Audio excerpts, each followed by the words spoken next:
prethodnoj lekciji saznali smo da ste uz pomoć petoelementne strukture žutog cara i teorija gospodina Parka rasvetlili mnoge teme iz oblasti vaspitanja na novi način, dokazujući ujedno tvrdnju da su 5 autoritarnih vaspitnih modela prepreke na putu duhovnog uzrastanja deteta.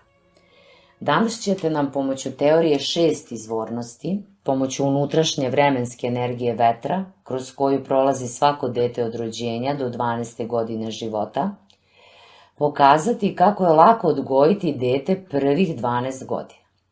U tom razvoju najvažnije je ne napraviti greške, kako kažete, u prve 2 godine života. Ako u neznanju uvedemo pozitivno uslovljavanje u vaspitanje malog deteta, sve dalje će biti posledica plišanog vaspitanja upravo zbog ove prve 2 godine života. Milice, pojasnite nam malo bolje ove 2 mape koje sada vidimo na ekranu. Obratite pažnju na prvu mapu, na mapu 6 izvornosti koja nam kazuje kroz koje mentalne energije prolazi čovek u svom životu. Svaki 12 godina čovek menja svoju dominantnu, emocionalnu, mentalnu i životnu energiju. Kada je u pitanju emocionalna energija, čovek prolazi kroz ljutnju, radost, zadovoljstvo, brigu, tugu i strah. Istovremeno prolazi i kroz životne energije dominantne, kao što su vetar, toplota, vrelina, vlaga, suvoća, hladnoća. Svakih 12 godina dominira druga mentalna energija. Kada smo deca, u prvih 12 godina, najizraženija mentalna energija je energija akcije, pokreta, a potom slede želja, dobra namera, svesnost, volja i mudrost. Ove promene u različitoj životnoj dobi najlakše je razumeti ako ih pratimo kao prolazak kroz mentalne energije. Da ponovimo: akcija, želja, dobra namera, svesnost, volja i mudrost kao proživljeno iskustvo. Ova podela koju je načinio gospodin Park je logična i tačna i lako se proverava u praksi. Mnogi znaju da se svaki 12 godina menja energija kroz koju prolazi čovek. Preciznije, da je svaki 12 godina dominantna druga energija. Čak primećujete da na TV ekranima vidimo broj 12 u zelenoj kružnici, kada urednici žele da nam kažu da program koji se emituje nije namenjen deci ispod 12. godine. Znači, deca su 12 godina u akciji. Prvi 12 godina dete je na mentalnoj energiji akcije, koja je vrlo jaka i zato se često kaže da je dete u životnoj energiji vetra. Od 12. do 24. godine mlad čovek je na mentalnoj energiji želje, koju vidimo kao životnu energiju toplote. Od 24. do 36. čovek je na mentalnoj energiji dobre namere, na životnoj energiji vreline. Od 36. do 48. čovek je na mentalnoj energiji svesnosti, kao životnoj energiji vlage. Od 48. do 60. čovek je na mentalnoj energiji volje, a na životnoj energiji suvoće. I od 60. do 72. je na energiji mudrosti, kao životnoj energiji hladnoće. Ukoliko čovjek ima sreću, živi i dalje, onda je od 72. do 84. ponovo na mentalnoj energiji pojačane akcije, ali kvalitativno potpuno drugačijoj od akcije deteta. Ova ponovljena energija akcije ima poseban kvalitet kada je u pitanju osoba koja je živjela na principima izvornog vaspitanja. Dalje nastavite sami da određujete. Ako živimo na principima plišanog vaspitanja u nekoj porodici prvi 12 godina, logično je da tako i nastavljamo unoseći u novu energiju posljedice autoritarnosti iz prethodne energije. Logično je da će sve naredne energije biti iskrivljene. Zamislite koliko na ovoj planeti ima mladih ljudi plišane svesti od 12. do 24. koji žive život u pohlepi samo zato što su prvih 12 godina vaspitavani pozitivnim uslovljavanjem. Zamislite koliko ima ljudi koji imaju svesnost potpuno iskrivljenu, uslovljenu. Takav čovjek neće ništa loše vidjeti u tome što je pohlepan, što otima, krade, laže, pije, razvodi se, uništava svoju porodicu, sebe i ljude oko sebe, koristeći i dalje autoritarnost koju je poneo iz djetinjstva. Sigurno imate primjer čovjeka iz svog okruženja koji se približava 50. Trebao bi da bude u naponu fizičke i duhovne snage, u naponu emocionalne harmonije, a on nema volju ni za čim, razjeda ga emocija tuge. 2 neuspješna braka, deca se otuđila od njega, nije se ostvario kroz profesiju, ne poznaje svoje potencijale i talente. Bezvoljan je, sklon depresiji i krivi sve oko sebe za svoj promašeni život. A sve je posljedica plišanog vaspitanja u prvih 12 godina i svih narednih energija. Ništa ne nastaje ni iz čega. Uzrok je u nama, u našoj prošlosti, u kojoj se sve odvijalo na principima autoritarnosti, koji su nas odvojili od izvora ljubavi. Sada posebno pažljivo posmatrajte drugu mapu. Mapu unutrašnjih vremenskih energija kroz koje prolazi dete do 12. godine. Obojena je u zeleno da bi zapamtili da je reč o energiji deteta do 12. godine.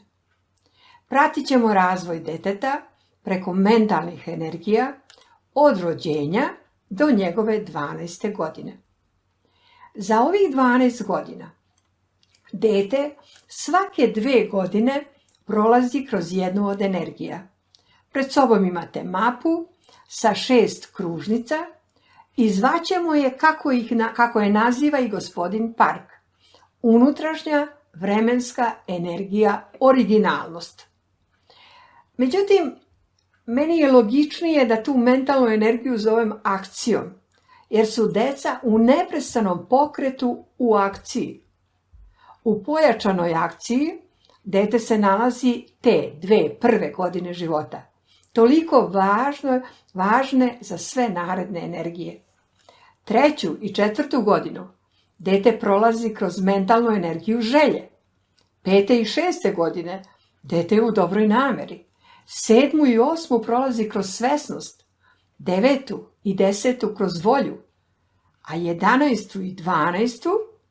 je u mudrosti koja je rezultat proživljenog iskustva. Proživljeno iskustvo moglo se razvijati u autoritarnim ili izvornim uslovima koje obezbeđuje primarna porodica. Ako se roditelj opredeli za pozitivno uslovljavanje i blagu prinudu, ojačat će kaznu, ojačat će prezaštićivanje i verbalizam. Preranim stavljanjem deteta pred ekran ojačat će i zloupotrebiti nagon za imitiranjem svoga deteta.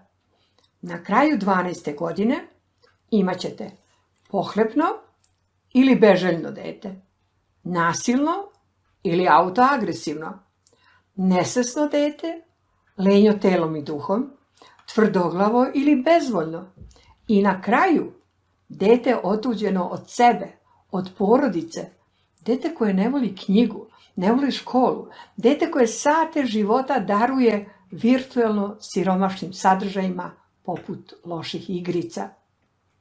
taj celokupni kapital, stečen u prvi 12 godina, prenosi se u energiju želje koja traje narednih godina sve do završetka 24. godine. Ovaj prelazak u energiju želje dešava se završetkom 6. razreda, pa vam je sada jasnije otkuda tolike burne promene ulaskom deteta u 7. razred. Pravdat ćete to pubertetom. Ne, pubertet podrazumeva biološke promene koje nemaju nikakvu vezu sa pohlepom, nasiljem i nesvesnošću. Reč je o posljedicama autoritarnosti koje su prelile čašu i dete sada samo prazni napetost određenim lošim ponašanjima. A sve je krenulo od one prve 2 godine. Sećate se, kada se roditelj u neznanju opredelio za moderno plišano vaspitanje. Zamislite dete koje u prve 2 godine jede uz telefon. Dete koje odbija vašu priču ili slikovnicu jer je rano upoznao virtualnu guvernantu. Dete koje za svaku akciju traži da ga nagradite. Dete koje nije dobro progovorilo jer je neprestano uz virtualnu stvarnost. Dete koje ima košmare i strahove jer je po nekoliko sati pred ekranima svih vrsta. Takvo dete muči i sebe i roditelja jer odbija da ide samo u krevet i zahteva da spava u vašem krevetu. Zamislite dete koje kao posljedicu nekretanja, jer satima sedi pred ekranom, nije razvilo mišićni sistem i neće samo da hoda.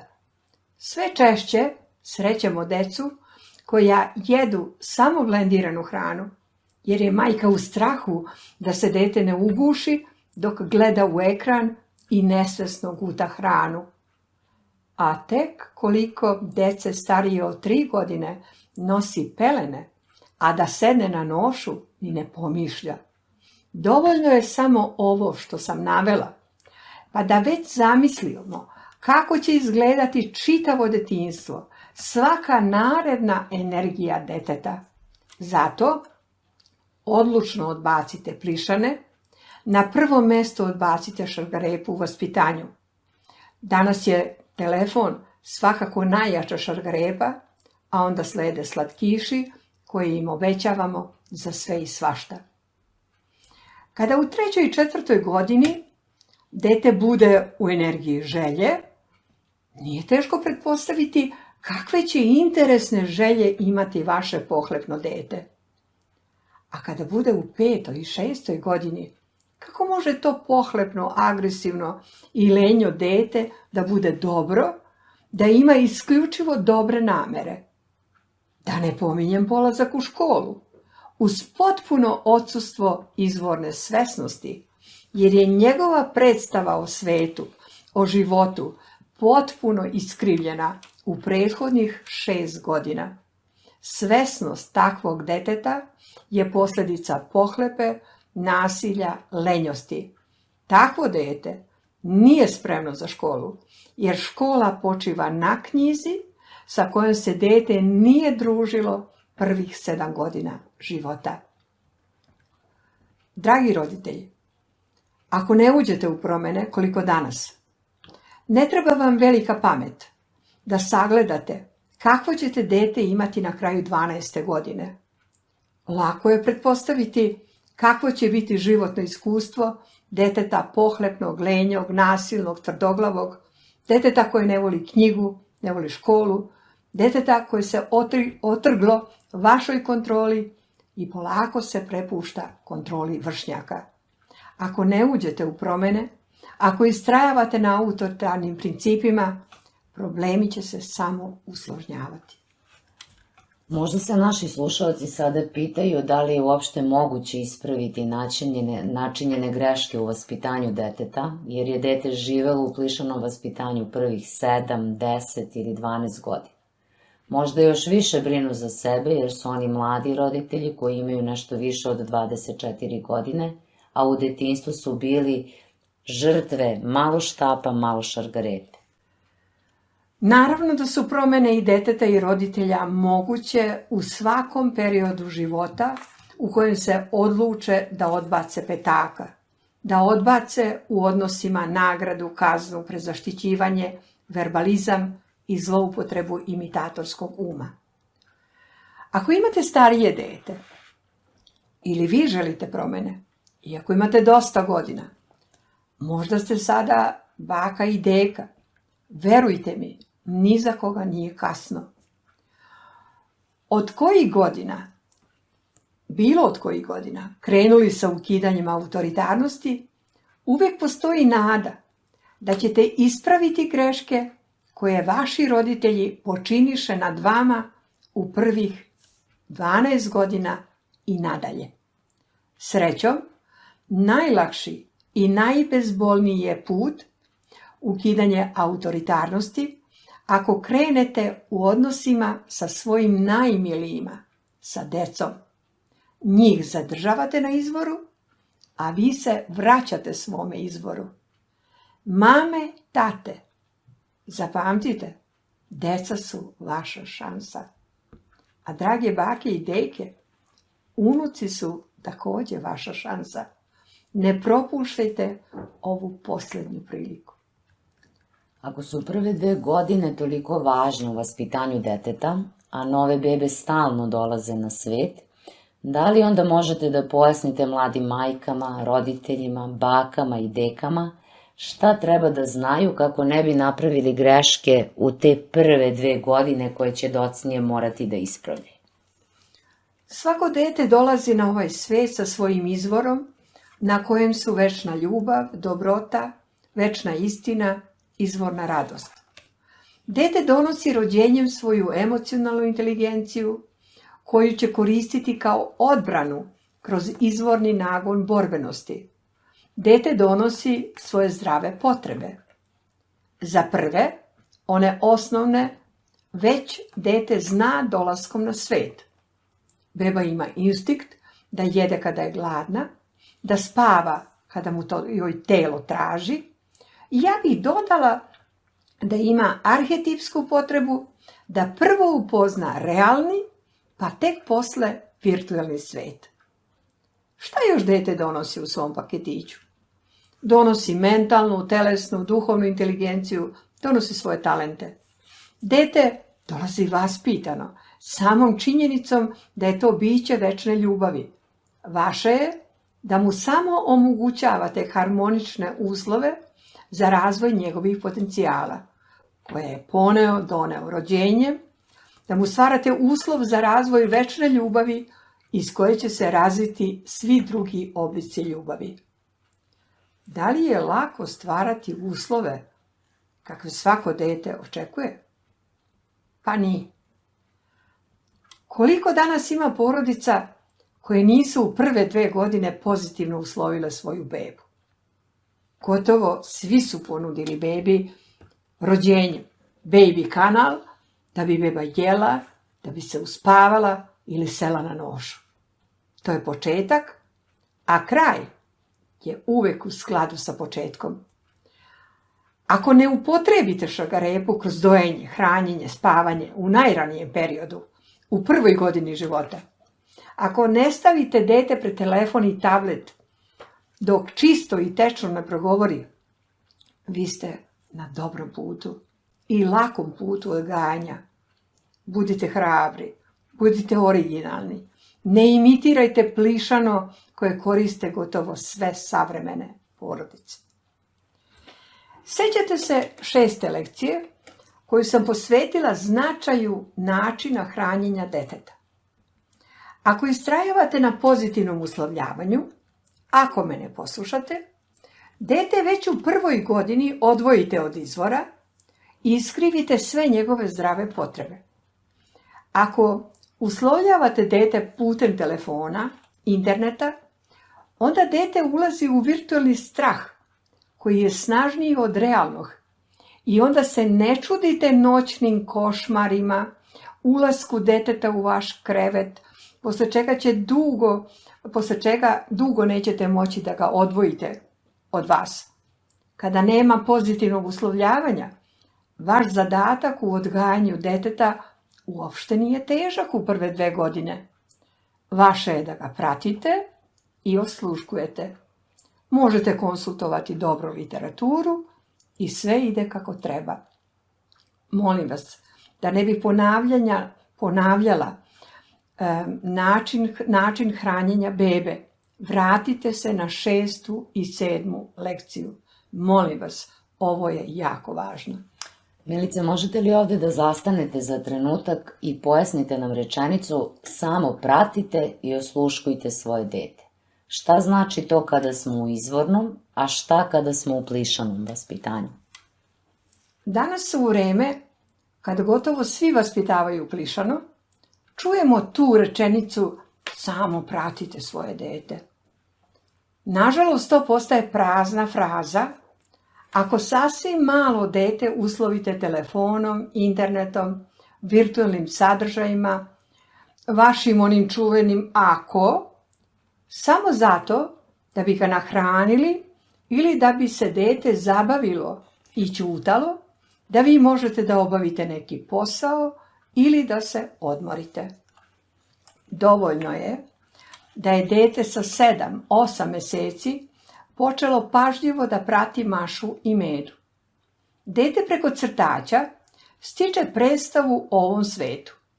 Prihvata da je svet odraslih tu da sluša, trpi i ne postavlja detetu nikakve granice. Pošto je imitatorski deteta vrlo snažan, dete počinje da imitira taj virtualni svet. Imitira Mašu, na primjer. Samo je ovakva početna greška dovoljna i izgubili ste priliku da vaše dete razvija kvalitet sa kojim je došlo na ovaj svet. A taj kvalitet je najlepši, dete vam je došlo vaspitano. Izgubili ste priliku da pratite zdrave potrebe vašeg deteta, jer ono imitira iskrivljene potrebe male Maše. Da nije bilo ovog crtača, da nije bilo uslovljavanja uma deteta, vi biste s lakoćom pratili zdrave potrebe svoga deteta i stvarali mu uslove za ostvarenje tih zdravih potreba.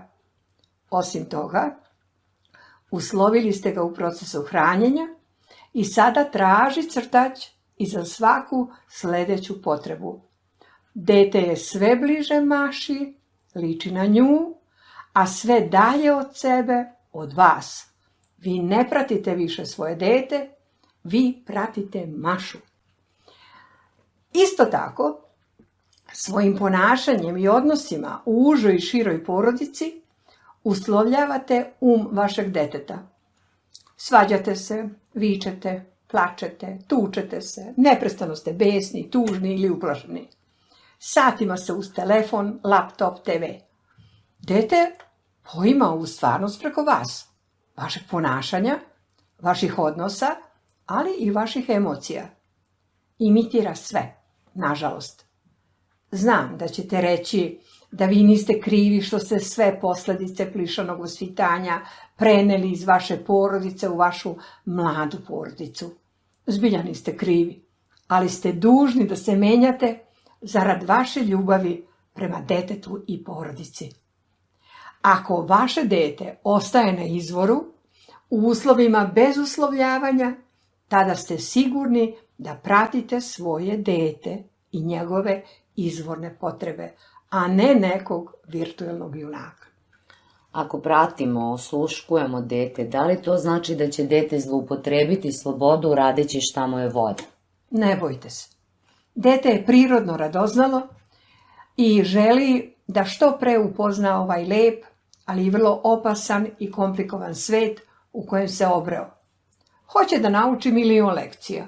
Kako da se ponaša u blizini izvora struje, u blizini vrelog šporeta, na mestima gde je klizavo, mokro, gde je pretoplo ili jako hladno, u blizini deteta koje ima igračku koja ga privlači, kako da se ponaša za stolom, kako u kupatilu, zbilja zadataka na pretek.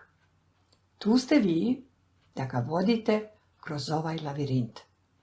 Uživajte sa detetom, upoznajući ga sa ovim svetom. Nekada ćete jednostavno ukloniti neku stvar iz njegovog vidokruga. Nekada odlučno reći, to ne može. Plakaće, pa neka plače. Vi nećete posegnuti ni za štapom, ni za šargarepom. I dete će brzo prestati da plače, ali će naučiti lekciju da u ovom svetu ne može sve što poželi da mu pripada, niti može da se ponaša ne poštujući granice. Naučit će da granice mora poštovati i dete polako uzrasta u svesnu ličnost koja će vas voleti, poštovati, jer ga znalački uvodite u ovaj svet. Posebno će vam dete biti zahvalno što ste njegove biološke i duhovne potrebe pratili i stvarali uslove bez autoritarnosti da te potrebe ostvari. Jede kada je gladno, spava kad osjeti potrebu za snom, dopuštate mu da se sam hrani, sam oblači, kada pokaže za to zdravu potrebu, da nauči da se samo igra i još mnogo toga.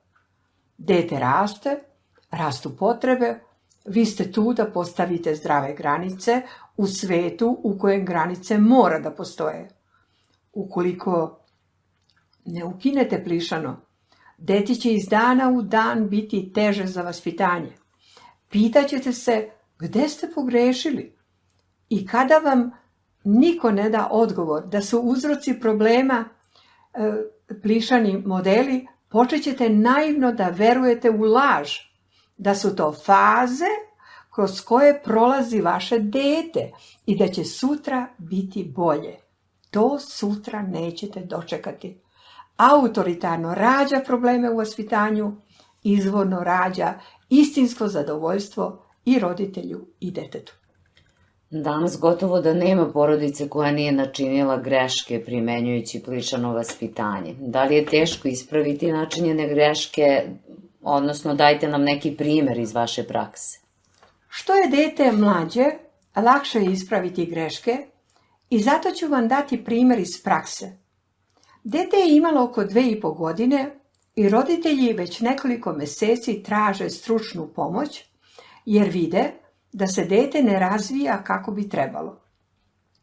Dete ne govori, ne gleda u vas, ne gleda vas u oči, ne smeje se, nezainteresovano je za slikovnicu, ne prati maminu i tatinu pričicu.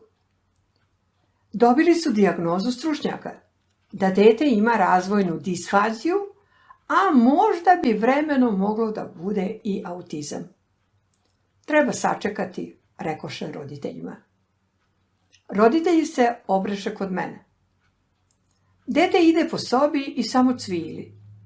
Ne odaziva se na moj glas. Ali, kada se nađe blizu mamine velike torbe, zavlači ruku tražeći nešto u toj ogromnoj torbi. Majka ga blago udari po ručici i dete odustaje do daljnjeg. Na moje reči, Pepa, gde je Pepa? Mališan se uspravi i dotrča do mene.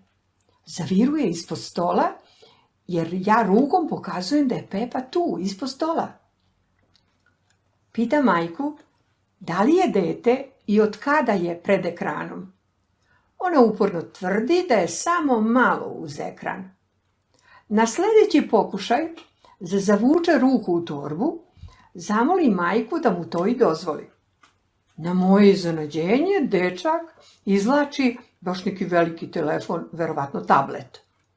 Naglo se ispravi, sigurnim korakom ode do kreveta, smesti se udobno, kliknu ko neki matorko i začuh glas junaka crtača, glas Pepe Praseta. Pažnja mu je sjajna, osmeh na licu, sve mi je bilo jasno. Upitah majku kada mu je uključila TV. Umjesto majke, otac hrabro reče istinu. Beba je bila oko mesec i nešto. Majka postiđeno nastavi. Morala sam. Plakao je dan i noć. Strah me je obuzimao i nismo znali šta da radimo. Spasonosno rešenje dade mi mlada mama iz komšiluka. Uključi bre TV, kako je rekla, i beba je prestala da plače. Bila sam srećna, jer sam tada bila sigurna da beba nije bolesna. I tako je naš TV, docnije telefon, tablet, postao moćni kontrolor svega što nas je brinulo kod deteta. Jeo je uz TV, danju se družio telefonom, uveče se uspavljivao uz TV, ali je dobro znao da uz TV ide i moj krevet, završi majka. Interesovalo me je zašto je beba danonoćno plakala, a nije bila bolesna. Dobih majčin odgovor da je u trudnoći imala ogromne strahove. Dobila je otkaz u privatnoj firmi, čim su doznali da je trudna. Drugi strah je bio još veći. Negovala je teško bolesnu baku tokom cele trudnoće. Baka, koja je nju othranila i koju je mnogo voljela, umirala je od raka. Sve mi je bilo jasno. Još u trudnoći dete je u materici pilo strahove svoje majke i čim je izišlo iz utrobe, plačem ih je praznilo. Majka to nije razumela i umjesto da dozvoli bebi da se plačem oslobodi strahova, ona je ulazila u još veće strahove koje je beba sada gutala, jer su majka i beba kao jedno telo i posle porođaja. Muke majčine su trajale do dolaska prijateljice. TV je ućutkao dete. Odvojilo ga od svog i majčinog straha. No strah je bio i dalje tu, samo potisnut. Majka je bila srećna što beba ne plače, ne znajući da će sve ovo uskoro biti naplaćeno. Počeli su bebini košmari, noćno buđenje i kada je mali strašljivko osjetio sigurnost u maminom krevetu, više ga niko nije mogao odatle izneti. Danju se beba punila strahovima, noću je praznila te potisnute strahove. Sada beba ima 2,5 godine, ne govori, neće da jede bez telefona, traži samo blendiranu hranu, piški i kaki u pelenu, nema pažnju za bilo šta osim kad je ekran u pitanju. Svaka šetnja sa mamom počinjala je histerisanjem dok mama ne izvadi mobilni iz torbe. Sedi u kući, ali sedi i na klupi u parku ili u kolicima. Često sam pronađe mirno mesto na travi i dok druga deca trče, on sedi sa telefonom u rukicama, pričesećala se majka. Dok dobijam informacije o detetu, dobijam podatke i o roditeljima i njihovom odnosu. Dvoje mladih ljudi koji se vole. Brižni su, nemaju poroka, sami gaje dete, ali se nisu snašli posle prvih načinjenih grešaka. Pokušat ćemo, ali se morate pridržavati dogovorenog, naglasila sam. Doći ćete ponovo za mjesec dana ili mi se javite, pa ako nema promjena, onda ćete se vratiti stručnjacima jer je verovatno dijagnoza mnogo ozbiljnija nego što pretpostavljam. Odoše smireni uz obećanje da će još danas ukloniti sve ekrane, otrpeće plač i pobunu deteta. Nije bilo ekrana, nije bilo zabavljanja ni trčanja za njim da bi nešto pojeo. Jeo je za stolom, a kada bi davao otpor ili pljuvao hranu, mirno su ga vadili iz stolice i puštali u igru. Nije bilo slatkiša umjesto ručka, nije bilo prezaštićivanja od reda. U svakom slobodnom trenutku pričali su sa njim, izgovarali cela pitanja, cele rečenice, jasno i razgovetno. Kada je nešto tražio, sačekali bi malo da pokuša na neki način da im pokaže šta želi. Mama mu je pevala dečije pesmice, crtala i dok crta pričala pričicu vezanu za sličicu. U park je išao sa ocem i znao je da ni ranije tata u parku nije davao telefon, pa telefon nije ni tražio. Pošto je bilo proleće, predložila sam da mu skinu pelene i polako nude nošu, naravno bez TV-a. Skrenula sam im pažnju da posljednje što treba da ukinu, to je udaljavanje iz maminog kreveta.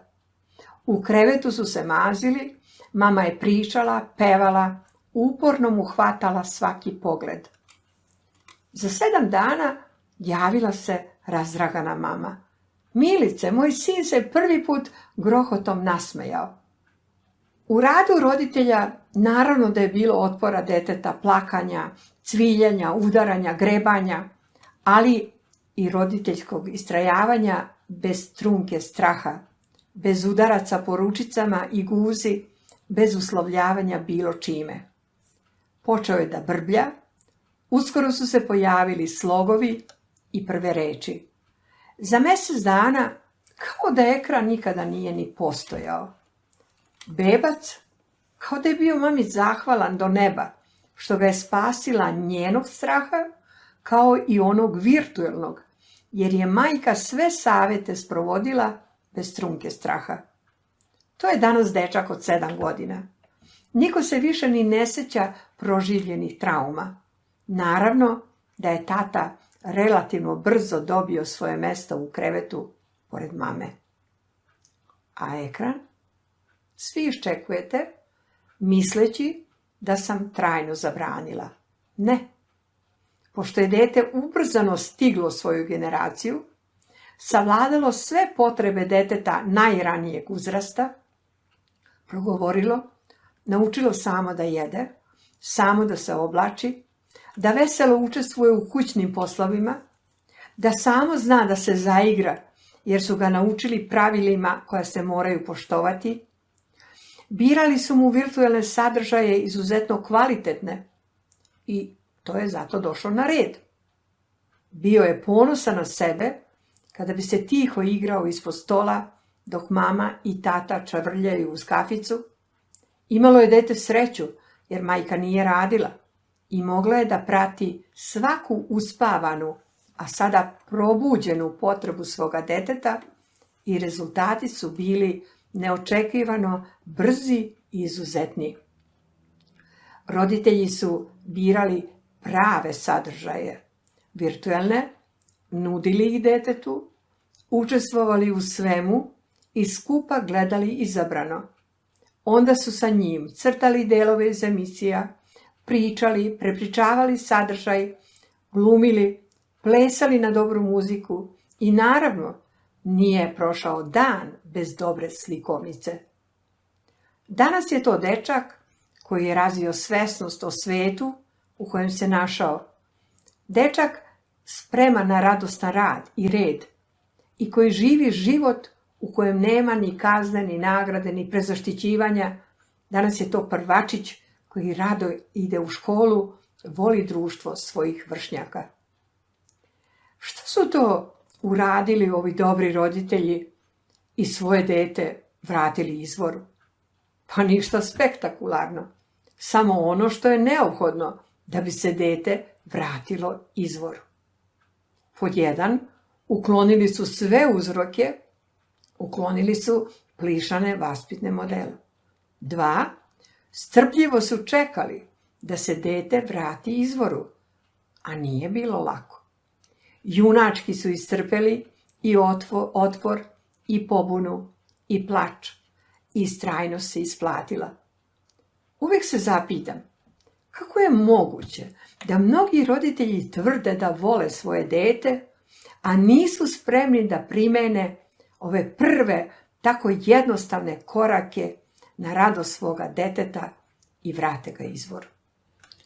Kažete da primjena izvornog vaspitanja nije ni komplikovana, ni teška.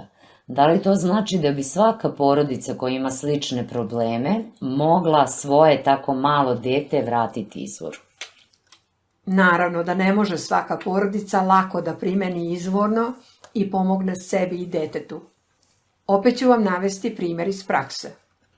Dolaze mi roditelji sa detetom istog uzrasta i gotovo sa istim problemima kao i ovo dete o kojem sam malo pre pričala. Volim da kažem, sve plišane porodice liče jedna na drugu, a sve izvorne porodice su lepe u svojoj različitosti, u svojoj originalnosti jer su na izvoru. Bračni par, roditelji ovog deteta, su u velikim problemima, bračnim. Mama nezadovoljna, kasno dobila dete. Muž non stop na telefonu, jer prati online kocku. Iako su neprestano u svađi, uplašeni daljim mogućem razvojem svoga deteta, istrajavali su otprilike 2 nedelje i primenjivali sve što sam im preporučila. Obaveštavali su me te 2 nedelje i hvalili se brzim promenama i onda zaćutali. Posle jedno 3 meseca došli su ponovo na insistiranje oca, ne bi li ja ubedila majku da ona mora da spašava dete, pošto se on bavi zarađivanjem novca da im obezbedi stambeni prostor. Tu predamnom majka je ušla u ogroman bes i rekla da joj ne pada na pamet da se samo ona menja i bavi detetom, a on da tera po starom. Nije htjela ni da se razvede, iako je muž bio veliki zavisnik od kocke. Prijelo joj je da ne radi, da bude materijalno obezbeđena. On nije hteo da se menja, govoreći da nije zavisnik, već da na taj način želi porodici da obezbedi egzistenciju. Molila sam majku da preuzme svu odgovornost i izvede dete na pravi put. Došla je i tetka, koja je bila spremna da preuzme maminu ulogu. Znala sam da povređena i gorda majka neće prihvatiti ničije savete, niti ponuđenu pomoć. Zbilja nije prihvatila. Ne pada mi na pamet. Neka sedi pred crtačima, jer ja imam dušu. A kada može i tata satima da bude na telefonu, zašto ne mogu i njegov sin, pa i ja? Odbrusila nam je svima. Nikada ih više nisam videla. Potajno se nadam da je briga za dete nadjačala ego povređene supruge. Hoću da verujem da i taj dečak, vršnjak dečaka iz prethodne priče, također izrastao u dete spremno za školu i život. Danas je sve teže i tako malo dete vratiti izvor. Ne zato što je odbacivanje autoritarnosti teško, već zato što nove generacije roditelja poluprišane svesti unose u brak velike probleme iz svojih primarnih porodica i svoje prošlosti. Sukobi među supružnicima su stalno prisutni, a vaspitavaju onako kako to čini većina. Nisu spremni na lične promjene, bore se da im brak opstane ako imaju interes, smatrajući da za decu uvek ima vremena. Uostalom, za decu uvek ima vremena, jer svi imaju iste probleme i sigurno će se vremenom sve dovesti u red. Tako često čujem ove rečenice od mladih poluplišanih roditelja. Tipično autoritarno razmišljanje. Svi imaju probleme, što bi se mi razlikovali od svih drugih.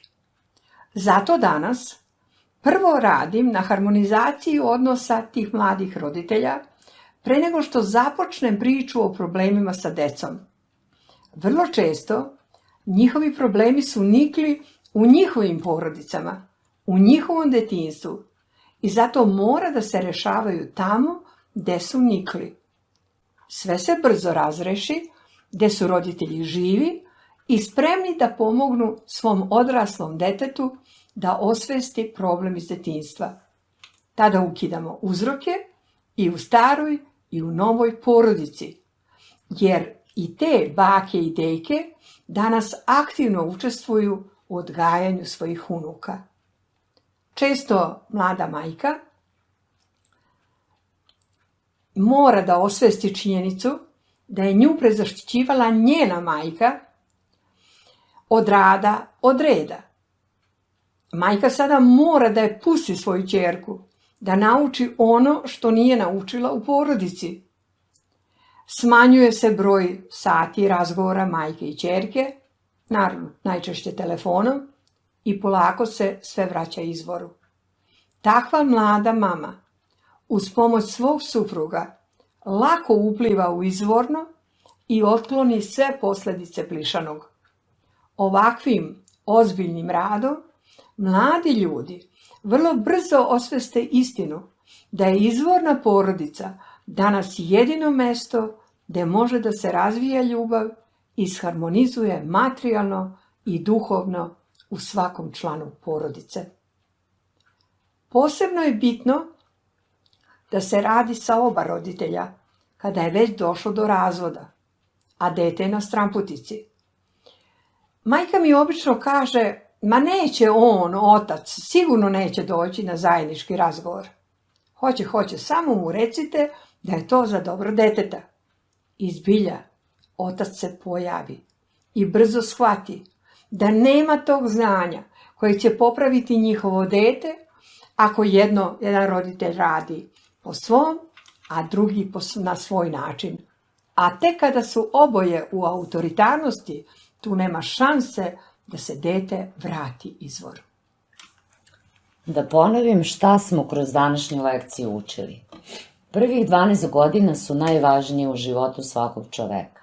Dete prolazi kroz 6 mentalnih energija. A ako mu energije akcije u prve 2 godine očuvamo izvor, sve posle toga ide lako. Takođe, rekli ste iz vašeg iskustva da nema porodice koja se ne može vratiti izvoru uz pomoć znanja izvornog vaspitanja, kao i da znanje jeste bitno, ali da bez želje roditelja da se pokrenu na akciju promena u skladu sa dobijenim znanjem nema uspeha. Vi to znate i zato često ponavljate. Znanje izvornog vaspitanja pripada ljudima koji znaju da su nagrada, kazna i prezaštićivanje vaspitni modeli koje treba voljno odbaciti kako bi svoju decu zadržali ili vratili izvoru ljubavi. Kako bi istovremeno i sebe na taj način polako vraćali svom izvoru, ispravljajući greške svojih roditelja koje su načinjene u neznanju. Jer ljubav kada se rodi, tvoj život postaje čudo. Ljubav kada se rodi, lepota i radost su tu. Sad znam da ljubav je čudo.